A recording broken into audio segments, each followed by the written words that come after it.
사무엘하 12장 1절에서 9절을 읽겠습니다. 사무엘하 12장 1절에서 9절입니다. 사무엘하 12장 1절에서 9절.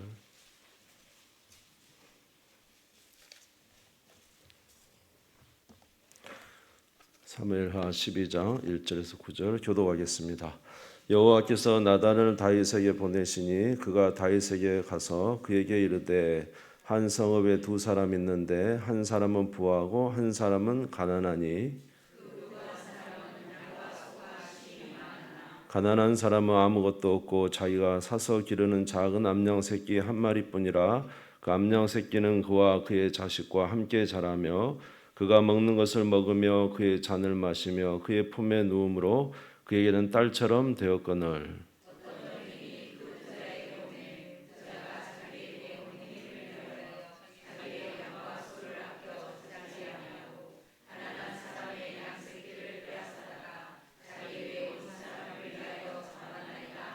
다윗이 그 사람으로 말미암아 노하여 나단에게 이르되 여호와의 살아계심을 두고 맹세하노니 이 일을 행한 그 사람은 마땅히 죽을 자라.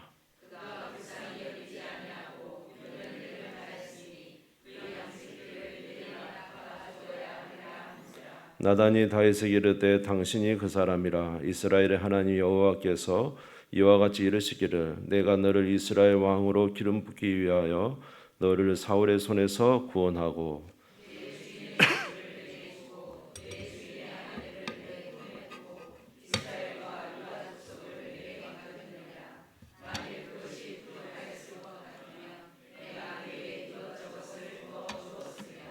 같이 읽겠습니다. 그러한데 어찌하여 내가 여호와의 말씀을 업신여기고 나보기에 악을 행하였느냐. 내가 칼로 햇사람 우리아를 치되 암몬 자손의 칼로 죽이고 그의 아내를 빼앗아 내 아내로 삼았도다. 아멘. 아멘. 네. 감사합니다. 금요일 밤도 빠지지 마시고 꼭 참여하셔서 함께 기도하고 은혜 나누는 시간 되기 바랍니다. 네, 우리가 지난주 금요일도 다윗에 관해서 좀 생각을 했는데 다윗이 이제 그렇게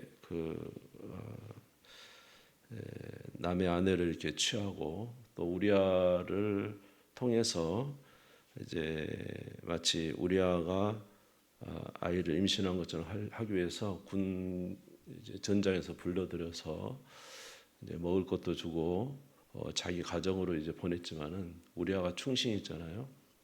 그 우리아의 충신의 모습이 옛날에 누구 모습 같아요? 자기 모습 같잖아요. 자기가 옛날에 그랬잖아요. 하나님 앞에서. 근데 이제 완전히 뒤바뀌어 가지고 우리아가 그렇게 충신이에요. 이제 하나님의 언약궤도 밖에 있고 요압 장군과 우리 형제들은 전쟁하는데 내가 어떻게 내 아내에게 가겠습니까? 그리고는 이제 성문에서 자버려요. 그러니까 이제 그렇게 두 번 했는데도 내려가지 않으니까 이 다윗이 이 우리아를 전쟁 맨 앞에 가서 죽이라는 그 편지를 직접 우리아 본인의 손에 줘가지고 요압에게 이제 보내게 합니다. 참 대단하죠, 다윗이. 그런데 이제 정말로 요압 장군이 이 우리아를 전쟁 맨 앞에 보내서 우리아와 몇 사람이 죽었어요. 그리고는 이제 전령을 통해서 이렇게 전쟁에서 몇 명이 죽었습니다. 우리아도 죽었습니다. 그랬더니 다윗이 하는 말이 걱정하지 말아라. 칼은 이 사람이나 저 사람이나 친다.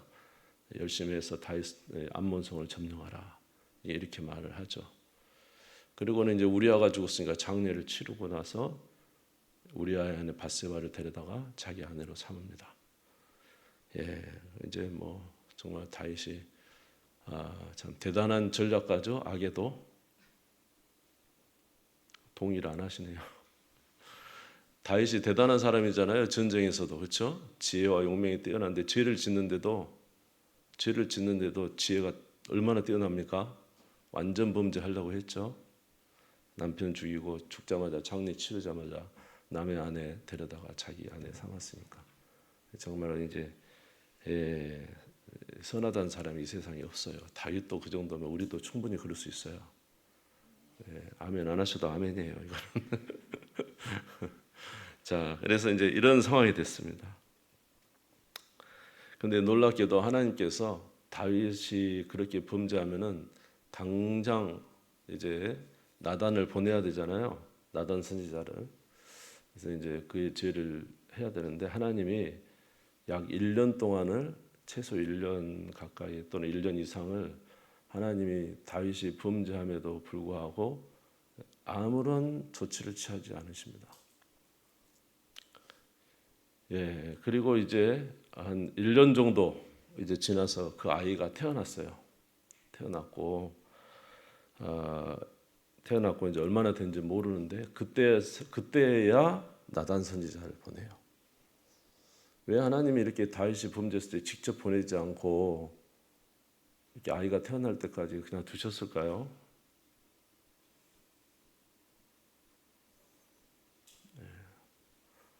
나만 쳐다보지 마시고 좀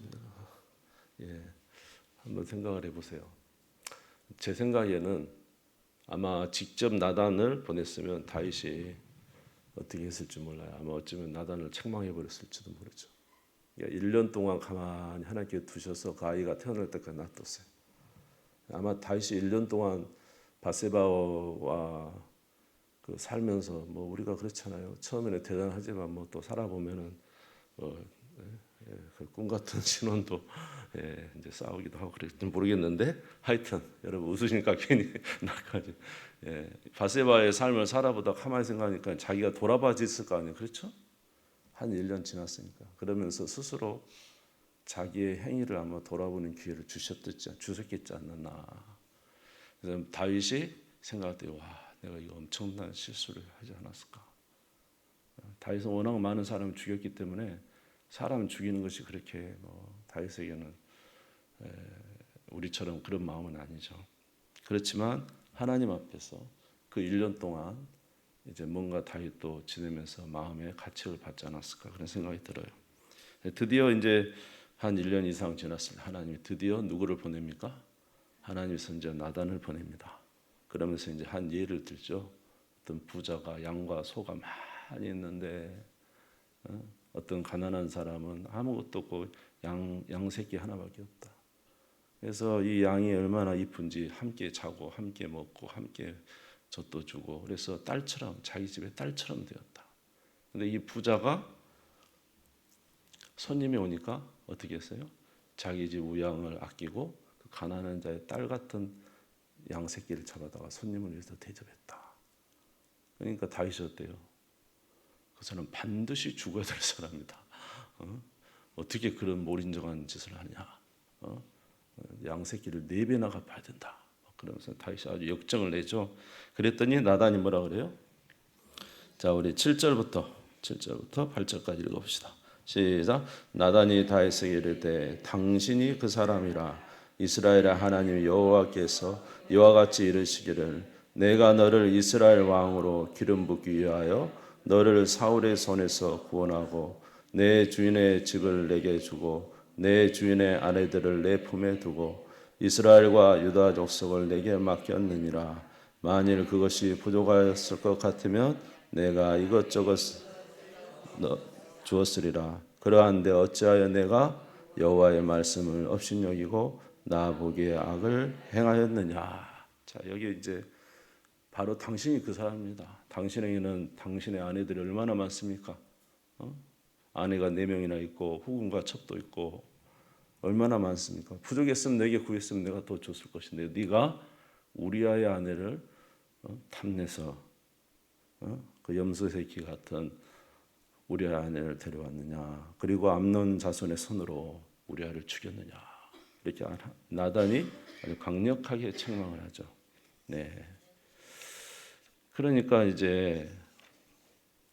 그런데 이제 이렇게 책망을 하니까 여러분 이제 성경에 나오면 보편적으로 우시아 왕이나 뭐 아사 왕인가 이런 왕들이 우리가 열왕기를 보면은 이제 처음에 왕 초기는 굉장히 겸손해요. 그러나 나중에 이제 왕 통치를 다 하고 나서 딱 잡으면은요 이렇게 하나님의 선지자 보내면 그 책망 안 받습니다. 책망 안 받고요. 바로 선지자를 잡아서 가둬요. 감히 나에게 내 죄를 지적하냐 이러면서 막 그랬죠. 그런 사람이 많았거든요. 근데 이 다윗의 위대함은 자기 죄를 지적할 때 즉시로 어떻게 했다고요? 인정합니다. 이게 하나님이 1년 정도 텀을 주셨기 때문에 다윗도 마음을 수술하고 있었는지 모르겠죠. 하나님이 자비하신 분이시죠. 그래서 아마 그래서 그런 것 같아요. 그러니까 다윗이 바로 죄를 지적하니까 내가 주께 범죄하였나이다. 이렇게 우리 13절 한번 읽어볼까요? 13절 읽겠습니다. 시작. 다윗이 나단에게 이르되 내가 여호와께 죄를 범하였노라 하매 나단이 다윗에게 말하되 여호와께서도 당신의 죄를 사하셨나니 당신이 죽지 아니하려니와. 다윗이 뭐라고 했어요? 내가 누구에게? 여호와께 범죄하였습니다. 이렇게 이야기를 해요. 보통 사람은요, 죄를 지적하면은 죄를 인정할까요? 인정하지 않을까요? 보편적으로 잘 인정하기 싫어합니다. 인정 안 하려고 합니다. 그리고 뭐 하려고 하죠? 변명합니다. 변명. 처음에 이제 그 아담과 하와가 선악과 따먹었을 때 그들이 이제 이렇게 나뭇가지로 몸을 가리고 서늘한 곳에 숨었잖아요. 하나님께서 이제 아담아 내가 어디 있느냐 이렇게 물어보죠. 그러니까 이제 아담이 두려워서 숨었습니다. 네가 왜 두려워하느냐? 내가 먹지 말라 한 그 열매를 먹었느냐? 그랬더니 다윗이 뭐라 그랬어요? 핑계를 딱 대죠. 누가 줘서? 하나님이 주신 아내 하와가 줘서 먹었나이다 그랬죠. 하와에게 너는 왜 선악과를 먹었느냐? 누구 때문에? 뱀 때문에 먹었나이다 그랬죠. 다 핑계를 대죠. 그러니까 죄를 지적하면 보편적으로 죄에 대해서 인정을 안 하고요. 보편적으로 다 이렇게 핑계를 댑니다. 뭐 다윗도 충분히 핑계 댈 수 있지 않아요? 하나님, 제가 양치는 목동으로 얼마나 고생했습니까? 양찜에서 곰하고 사자가 얼마나 싸웠습니까? 그리고 내가 골리앗을 죽였는데 사울왕이 나를 얼마나 죽이려고 했습니까? 내가 정말로 그 고통스러운 시간을 지냈습니다. 그래도 내가 끝까지 하나님 의지하고 이렇게 살았지 않습니까? 그리고 그 전쟁 나갈 때마다 정말 피 말리는 전쟁, 누가 죽을지도 모르는 전쟁 나갈 때 하나님 의지하고 내가 그렇게 전쟁 전부 다 해서 이 주변 것들 다 이기고 하나님 내가 이렇게 왔지 않습니까? 나도 지쳤습니다, 하나님. 이렇게 말할 수 있잖아요. 지쳤는데 유혹이 와서 못 이겼습니다. 나도 지쳤습니다, 하나님. 그리고 내가 범죄하려고 했습니까?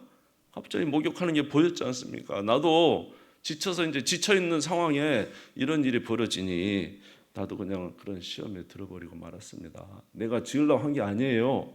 뭐 이렇게 좀 회피할 수 있지 않아요? 여러분들 안 그러신가 본데 보편적으로 다 핑계댑니다. 죄 지은 거에 대해서. 나도 피곤했습니다. 내가 뭐라고 했습니까? 유혹이 왔으니까 내가 넘어졌죠. 해피를 쉬는데 왜 옥상에 올라갔는데 그게 보입니까? 막 그러고.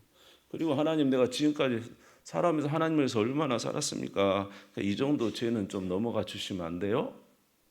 하고 하나님 앞에 자기의 변명을 충분히 들 수 있죠. 근데 다윗의 위대함은 그런 변명을 되지 않아요. 내가 어떻게 했다고요? 내가 누구에게? 여호와께 범죄했습니다. 이렇게 이야기해요. 그러니까 나단이 하나님도 당신을 용서했습니다. 그렇지만 당신이 원수에게 뭐예요? 비방거리를 만들었으니 당신이 낳은 아이가 죽을 겁니다. 그랬어요. 다윗이 하나님 앞에 회개하고 있는데 아이가 이제 열병이라서 막 죽어가니까 여러분 잘 아시죠? 이 아이를 위해서 금식하잖아요. 막 이제 금식하고 있는데 신하들이 와서 막 다윗에게 음식을 먹으려는데 안 먹고 식음을 전폐하고 아이를 위해서 기도하잖아요. 근데 결국 죽어요, 안 죽어요? 죽죠. 근데 죽은데 이제 신하들이 이제 다윗의 아이가 죽었다니까 그때 일어나 가지고 목욕 다 하고 옷을 입고 그리고는 하나님께 경배하고 집에 돌아와서 음식을 먹습니다. 신하들이 물어봐요. 왜 죽지 않을 때는 금식하고 죽으니까 음식을 드십니까? 예, 하나님이 하신 일을 내가 어떻게 하랴? 그거죠, 결론은. 하나님이 작정하신 일을 내가 어떻게 하랴? 지금 누구를 인정하는 거예요? 하나님 앞에 범죄해서 하나님이 진노하심을 인정하는 거잖아요. 그렇죠? 예, 그걸 달게 받는 거예요. 그러면서 나는 가지만 그 아이는 나에게 오지 못할 것이다. 자, 우리 20절 한번 읽어볼게요. 20절 시작. 다윗이 땅에서 일어나 몸을 씻고 기름을 바르고 의복을 갈아입고 여호와의 전에 들어가서 경배하고 왕궁으로 돌아와 명령하여 음식을 그 앞에 차리게 하고 먹은지라. 이렇게 회개하고 금식하고 하다가 하나님의 아이를 이제 데려가시니까 여호와께 가서 경배하고 하나님이 데려가셨음에도 하나님을 인정하고 그리고 옷을 차려입고 음식을 먹고 자기 아내에게 들어가서 이제 밧세바를 위로하고 그리고는 이제 하나님께서 또 은혜 주셔서 아이를 낳죠. 그 아이 이름이 뭐예요? 솔로몬입니다. 우리 하나님 놀라우시죠? 나 같으면은 밧세바를 통해서 솔로몬을 안 주시고 그 첫째 둘째 아비가일이 참 매력적인 여인인데 나발의 아내 아비가일 아세요? 네, 그 여인을 통해서나 이 솔로몬을 주시면 좋을 텐데 놀랍게도 하나님은 우리아의 아내 밧세바를 통해서 솔로몬을 주시고 그 솔로몬의 계대 가운데 누가 오셔요? 예수님이 오시죠. 이게 무슨 말입니까? 우리의 범죄함 속에도 하나님은 자비를 베풀어 주시고 구원을 주신다는 의미예요. 우리 생각과 하나님의 생각이 다르죠. 할렐루야. 자, 오늘 이런 말씀을 통해서 우리가 깨달을 수 있는 게 뭐냐 하면 죄라는 건 뭔가요? 죄는 하나님의 말씀을 어기는 게 죄입니다. 따라서 볼까요? 하나님의 말씀을 어기는 게 죄다. 그 이상도 그 이하도 없어요. 하나님 말씀을 어기는 게 죄예요. 아무리 변명을 하고 뭐 아내가 선악과를 줘서 먹었습니다. 뭐 뱀이 줘서 먹었습니다. 나도 이럴 수 있지 않습니까? 뭐 별의별 소리를 해도 죄의 경계는 딱 하나님의 말씀이에요. 말씀을 어기면 죄 짓는 거예요. 아멘. 그러니까 하나님 말씀을 어기면 죄를 짓는 것이고 하나님의 말씀을 통해서 우리는 항상 경계를 삼아야 돼요. 하나님이 다윗을 막지 않은 게 아니라 뭘로 막고 계셨어요? 하나님의 말씀으로 막고 계셨다니까요. 아멘. 자, 그러니까 여러분 말씀을 어기는 것은 곧 누구를 어기는 거예요? 누구를 업신 여인? 말씀을 업신 여인 건 누구를 업신 여인 거예요? 하나님을 업신 여인. 우리 9절 10절 한번 읽어볼게요. 다시 한번 읽어봅시다. 9절 10절 시작. 그러한데 어찌하여 내가 여호와의 말씀을 업신 여기고 나 보기에 악을 행하였느냐? 내가 칼로 햇사람 우리아를 치되 암몬 자손의 칼로 죽이고 그의 아내를 빼앗아 내 아내로 삼았도다. 10절 이제 내가 나를 업신여기고 햇사람 우리아의 아내를 빼앗아 내 아내로 삼았은즉 칼이 내 집에 영원토록 떠나지 아니하리라. 자, 9절에는 뭘 업신여겼다 했어요? 내가 여호와의 말씀을 업신여겼다 그랬죠. 10절은 누구를 업신여겼다 그랬죠? 나를 업신여겼다. 여호와를 업신여겼다. 그러니까 하나님의 말씀을 업신여긴 것은 하나님을 업신여긴 거예요. 아멘. 예. 그러니까 우리는 항상 하나님의 말씀을 경계하고 하나님의 말씀을 어기는 것이 하나님을 업신여기는 것이라는 사실을 기억하고 항상 하나님의 말씀을 귀하게 여기는 여러분 되시기 바라고. 자, 따라서 하겠습니다. 말씀이 곧 하나님이시다. 아멘. 말씀을 업신여긴 하나님을 업신여긴 거예요. 마태복음 5장 27절 28절 한번 띄워줄래요? 마태복음 5장 27절. 예수님은 이렇게 말씀하셨죠. 근데 이게 여기서 좀 더 같이 한번 읽읍시다. 화면에 나와요. 시작. 또 간음하지 말라 하였다는 것을 너희가 들었으나 나는 너희에게 이르노니 음욕을 품고 여자를 보는 자마다 마음에 이미 간음하였느니라. 누구의 말씀이에요? 예수님 말씀이죠. 그렇죠? 예, 저걸 어기는 건 누구를 업신여기는 거예요? 주님을 업신여기는 거예요. 하나님 업신여기는 거예요. 예, 여기서는 남의 아내를 데려왔지만 여자를 보고 음욕만 품어도 뭐다? 간음했다라고 말해요. 그죠? 말씀을 어기시면 안 돼요. 그 다음에 미워하는 것도 살인이래요. 요한일서 3장 15절 읽어보죠. 요한일서 3장 15절. 같이 화면에 나왔어요. 시작. 그 형제를 미워하는 자마다 살인하는 자니 살인하는 자마다 영생이 그 속에 거하지 아니하는 것을 너희가 아는 바라. 미워하는 게 뭐라고요? 살인하는 거예요. 지금 이거 누구의 말씀이에요? 예수님, 하나님 말씀이죠. 이걸 어기는 것이, 이걸 업신여긴 게 누구를 업신여긴 거예요? 예, 우리는 말하죠. 뭐 어쩔 수 없잖아요. 하나님 뭐 업신여, 우리 뭐 미워하지 않을 수 없잖아요. 뭐 이렇게 핑계 대고 어쩔 수 없잖아요. 뭐 음욕이 이제 일어나는데, 예, 여기서 이제 뭐 우리는 신학에서 그러죠. 음욕이 누구나 다 있지만 그게 이제 넘어가는 걸 말하는 거예요. 그러니까 이제 그런 거. 우리는 그냥 여러 가지 핑계를 대면서 우리의 삶에 이런 부분 정도는 괜찮겠지. 그러나 주님은 그렇잖아요. 그 근원까지 파고 들어가셔서 그게 죄라는 거예요, 여러분. 여러분, 다윗이 범죄한 죄가 몇 가지인 줄 아세요? 몇 가지 있을 것 같아요? 밧세바 사건을 통해서 무슨 십계명 중에 어떤 계명을 어겼죠? 첫 번째로 제7계명 간음하지 말라. 그다음에 무슨 죄? 몇 계명이에요? 제6계명인 것 같은데 6계명 살인하지 말라, 간음하지 말라 범죄했죠. 그런데 여러분 다윗이 그 2계명만 걸린 자 아닙니까? 한번 생각해 보세요. 누구를 업신여겼어요? 나 외에 다른 신을 두지 말라는 제1계명을 어겼죠. 우상을 섬기는 여인이, 예? 탐심이 우상이거든요. 우상을 내게 두지 말라는 제2계명을 했죠. 제3계명이 뭐예요? 여러분들이 멍한 게 나도 멍해져 본다. 3계명이 뭐예요? 여호와 이름을 망령 때 일컫지 말라. 네가 이스라엘의 왕이면서 왕이 이런 음란한 짓을 하고 살인하는 죄를 범해서 누구의 이름에 먹칠을 했어요? 여호와 이름 먹칠 제3계명 범했죠. 그렇죠? 아까 6계명, 7계명, 8계명은 뭐예요? 도둑질하지 말라. 남의 아내 도둑질했죠? 9계명은 뭐예요? 거짓 증언하지 마라. 거짓말했죠? 제 10계명은 뭐예요? 내 이웃의 것을 탐하지 말라. 10계명 중에 어마어마하게 많은 걸 범한 거예요, 지금. 자, 이 모든 일이 있는 이렇게 많은 죄를 범하는 이유가 뭐냐면 누구를 업신여겨서 그래요? 하나님을 나 외에 다른 신을 두지 말라는 제 1계명을 놓치고 있는 거예요, 다윗이. 그것을 놓치는 순간 이 그 아래 그 밑에 나오는 수많은 죄들이 고구마 줄기 당겼이 죄를 짓는 거예요. 그러니까 마음속에 여호와를 하나님을 항상 마음에 두고 계명이 나의 주권자가 되고 여호와 하나님이 나의 유일한 신이 되고 여호와 하나님이 나의 가장 중요한 분이 되어야 되는데 그것을 놓치고 왕궁위를 거닐다가 이런 일이 벌어진 거예요.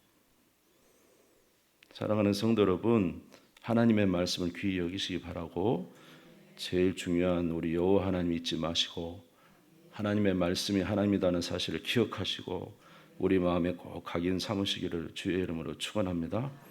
예, 우리 하나님의 말씀 우리 삶의 경계가 되어야 되는 거예요. 여러분 하나님 말씀 어기면 괜찮다고 생각하죠. 오늘도 다윗도 용서해 주셨죠. 그래서 솔로몬까지 이제 낳게 해 주셨잖아요. 여러분 그런데요, 용서와 용서가 있지만 용서의 대가는 치러야 됩니다.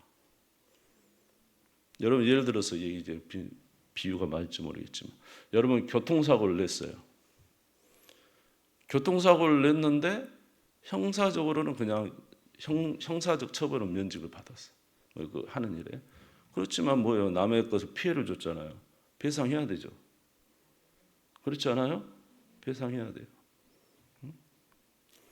다윗이 용서받아서 오늘 여기도 뭐냐면 자 우리 13절 한번 읽어볼게요. 13절 이제 끝납니다. 13절 읽겠습니다. 시작.